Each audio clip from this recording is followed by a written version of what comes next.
هندسه ايه ده؟ بص يا استاذ احمد. لا هو انت اللي جايب الباب ده ابيض واسود كده؟ لا مش انا اللي جايب الباب دوت. هي العربيه دي كانت عند احد الساده الافاضل، يعني كان بيتعمل فيها شغل.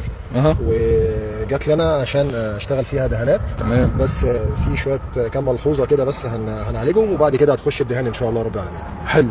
انا شايف العربيه بقى فيها شغل في حتت انا بشوفها اللي هي جوهريه. تمام. اللي انا ممكن مهندس الفحص يحط القلم كده يقول لك يا باشا انت لجنه. كلام حضرتك مظبوط طبعا، بس مش في الحاله ديت. هقول لحضرتك ليه. احنا عندنا اهو الجزء ده هيتم معالجته، لكن الجزء ده فابريكا، فمهندس الفحص برضه مهندس فاهم، مفيش اي مشكله. لكن لو حضرتك عايز تشوف بقى حاجه تعمل مشكله، ما هنا برضه اهو. بص دي ما يعديهاش مهندس الفحص ابدا. دي حقيقه، ودي هيدخلها لجنه. ده جزء من الاجزاء اللي احنا هنعالجها. وخلينا بس نوضح ان الفني اللي اشتغل في العربيه دي تسلم ايده، ما نقدرش نقول حاجه. تسلم ايده ايه بس؟ هقول لك بقى ليه تسلم ايده. الراجل ده مدقدق بزلطتين حرفيا، ما استخدمش معدات. وهو ده بقى الفرق ما بين استخدام المعده وما بين انك التعامل بالسنده والشاكوش بس مهما كنت فنان. يعني ده راجل وسطى صنايعي فنان، ما اقدرش اقول في حقه اي كلمه. لكن الاجزاء دي رغم الصلابه اللي فيها، لو كان تم استخدام فيها مكن التبنيط ما كناش وصلنا للحاله دي. دي مكنه التبنيط. ده مكن التبنيط بالمعدات بتاعته، بجهاز الشفط، باستخدام الاجهزه. لو حاجات صغيره نقدر ان احنا بنحكمها من اتجاهين ونقدر نسحب بالبي دي ار.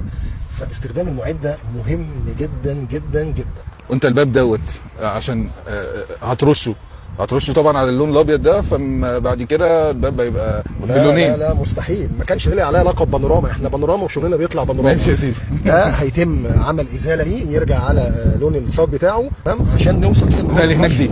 زي اللي هناك دي بالظبط. وديها ايه بقت حته نيكل قدام حضرتك ايه. باستخدام اجود انواع ما العربيه دي كانت جايه لك جديده برضه.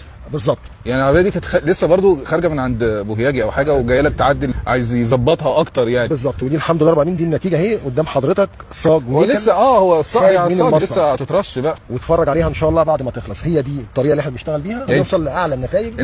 انت بيجي لك انا كده ما بشوفلكش حوادث كتير. يعني انا بشوف لك الشغل اللي جاي جديد اكتر من الحوادث. ربنا يبعد عننا شر الحوادث ويحافظ على الناس. امين يا رب.